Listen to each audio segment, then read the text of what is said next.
Está começando a Assembleia na TV Debate, diretamente do estúdio da Assembleia Legislativa de Pernambuco. Vamos conversar hoje com o professor Pedro Muniz. Ele é ligado à Faculdade de Administração da Universidade de Pernambuco. O professor é autor de um livro chamado O Estado Mundial. E dentro desse Estado Mundial ele analisa detidamente o exemplo do nosso Estado Nacional. Professor, quando foram feitas essas análises, foram constatadas em que há um esgarçamento na ordem social. Não é? O país vive um certo descrédito, as autoridades, as instituições vivem um descrédito em relação às suas atividades, às suas ações. O senhor quis dizer exatamente o quê? Isso aí parte o seguinte, esse esgarçamento que você falou, ele atinge todos os aspectos da vida de um povo, né? Não só o Brasil. Inclusive, você analisa os países da Europa, o Oriente, Estados Unidos, por exemplo, isso tem uma tradição, são instituições seculares, elas já passam por uma crise muito grande por um detalhe muito simples. O descompasso entre a evolução que houve na economia, nas tecnologias, na produção, né, no ambiente macro, de modo geral, e as instituições políticas que não evoluíram. Quer dizer que as instituições políticas vivem no tempo das carroças, enquanto o mundo vive no circuito acelerado de Fórmula 1. Isso. Você usou uma palavra muito boa, eu gosto muito de usar quando dou palestra nas universidades. As nossas instituições políticas ainda são carroças. Nós ainda estamos montados em estruturas antigas, né, que eram boas, mas não para hoje. Elas não foram idealizadas para o século XXI. Exato. Dentro dessas instituições, então o quê? A própria democracia, que tem a sua democracia representativa, que é uma meta, pelo menos do Ocidente, ter essa democracia representativa, como a gente conhece nos grandes países e como também acontece aqui no Brasil. Esse tipo de democracia representativa também está fadada ao fracasso? Já fracassou. E aqui eu vou falar para os jovens, que gostam muito quando eu falo isso, estou falando de jovens de todas as idades, né? Como nós. Né? Jovens de 80, 60, 15 anos, 20. Eles adoram isso, que estão vendo, que às vezes não entendem. Eu já vi muito aluno meu nas faculdades, pessoal, o que é que aconteceu com o mundo? O mundo está maluco? O mundo enlouqueceu? Não, tudo tem uma razão, né? A gente tem que buscar, não sou. Está certo, nós temos muitos governantes nos países, governantes malucos. E aí estão caindo, né? Mas como é que um governante maluco chega no poder? Porque a instituição deixou. Exato, mas chega ao poder, né? Muitos deles, através do voto. Seria a pregação do fim do voto, do fim da expressão social pelo governante? Não, pelo contrário, o voto é uma democracia, a gente confunde muito a democracia com o voto. Ele votou, tem democracia, não tem. Precisa haver o voto. O povo tem que opinar. Senão não tem democracia. Agora, depois da eleição, como é que o governo vai ser exercido? De forma democrática? Só para uma parte da população? Vai ser exercido de modo competente, em benefício do povo? Vai haver corrupção? Como é que é o exercício do poder?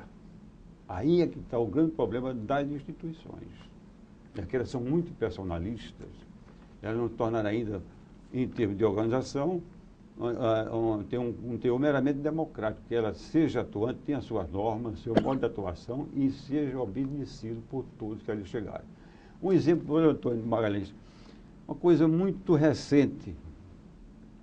A gente viu agora há pouco, eu não gosto de falar muito nomes, que a gente personaliza, mas às vezes tem que falar. O Bush foi condenado às esferas do inferno, que acabou com a América do Norte. É verdade. Mas foi só Bush.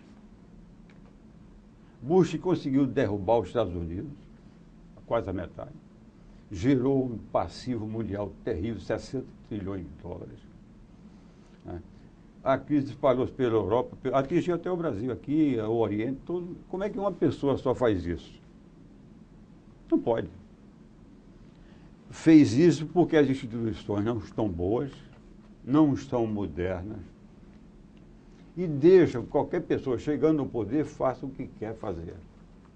Exato. Então, a pregação seria em torno do fortalecimento das instituições que, por esse modelo que a gente vive hoje, seria o fortalecimento do executivo como instituição, o poder judiciário, o poder legislativo. Nós temos, exatamente, Antônio, porque tudo que o ser humano faz é em torno do poder. Até dentro de casa, na família. Quem é o poder de chefia da família, né? É só do pai, a mãe? Como é que esse poder é exercido com os filhos? É de uma forma racional, amorosa, ou é violenta, opressiva? Até dentro da família. Dentro das empresas você vê isso, as pessoas lutando para ter o poder. Não é? Vai numa ONG, numa ONG, na ONU, existe a luta pelo poder. Isso é normal, isso é ótimo. O que é o poder? O poder não é uma arma, um tanque de guerra, uma bomba atômica. O poder é um processo. É a capacidade que eu tenho de impor minha vontade.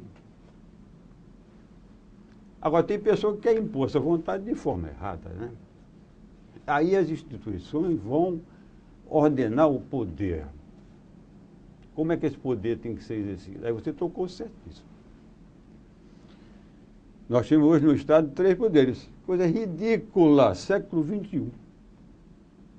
O Estado organizado em cima de 3 poderes como era há 220 anos atrás. É poder em excesso na mão de poucos. Exato. A proposta seria apresentada de que forma? Aí o seguinte, você falou judiciário, legislativo. O judiciário, ele ainda tem uma organização muito racional. O juiz é preparado para aquela função. O poder é desmembrado, inclusive, entre vários juízes em postos diferentes, né? Até na estrutura, na hierarquia. Tem o Supremo Tribunal, a Justiça Federal, Estadual, e ali tem, inclusive, os tribunais que atuam de forma democrática. Eu tenho um tribunal com 11 juízes, eles vão votar e vão opinar sobre aquele processo. Agora, o que nós temos aí no judiciário de defeito, de problema ainda, que nós temos, não é o problema do judiciário. São problemas criados pelo executivo. Nós temos aí no judiciário a legislação antiquíssima. O Brasil tem leis aí caducas, né? Precisa ser aposentado. Ou, aliás, aposentado não, porque a aposentadoria é boa, né? Precisa ser enterrada mesmo. Exato. Agora, me diga uma coisa, aí como é que o juiz vai fazer justiça com a lei defasada? O juiz não faz sua vontade, ele faz a vontade que está na lei, ele aplica a lei. Mas a lei não cabe ao legislativo, o legislativo também teria que estar atualizado dentro desse propósito. Sim, o legislativo tem que atualizar a legislação. Isso hoje é um processo permanente, Antônio. Não pode ser, não, daqui a 10 anos. Não, o mundo é muito rápido, os processos fluem rapidamente, não dá para esperar muito tempo, tem que ser agora. Não é? Então, o que precisa no judiciário hoje, a minha visão, é o seguinte, atualizar, inclusive as constituições. A Constituição brasileira tem 25 anos, mas ela está caduca. Já tem 70 emendas em 25 anos. Como é que essa coisa presta? Nós comemoramos 25 anos da Constituição brasileira, na redemocratização. Mas já tem 70 emendas. Que carta boa é essa? E tem mais de 300 emendas aí na fila esperando para entrar. Que a Constituição brasileira é muito detalhista. E por ser mais detalhista, ela termina sendo mais vulnerável à apresentação de emendas. Tem a Constituição americana, que em 200 e poucos anos só tem 27 emendas. E não é tudo para botar, como você falou, não é tudo para botar na Constituição. Tem a lei ordinária, coloca na lei ordinária. Né? Não precisa ir para a Constituição. Mas ela tem ranços aí de coisas antigas, a própria estrutura do Estado. Exato. Mas E depois eu vou te falar mais no final, vou pedir licença a você, a forma, o momento em que foi feita a nossa Constituição. Não foi um momento bom, o ambiente era péssimo, cheio de vícios que ficaram na Constituição. O ranço da ditadura estão na nossa Constituição de hoje. Vamos lá. Dá licença agora, vamos fazer um pequeno intervalo, daqui a pouco a gente volta para continuar nossa conversa com o professor Pedro Muniz, falando sobre a política nacional, as formas de estabelecimento do Estado brasileiro, né? O Estado mundial é o título do livro do professor. Até já.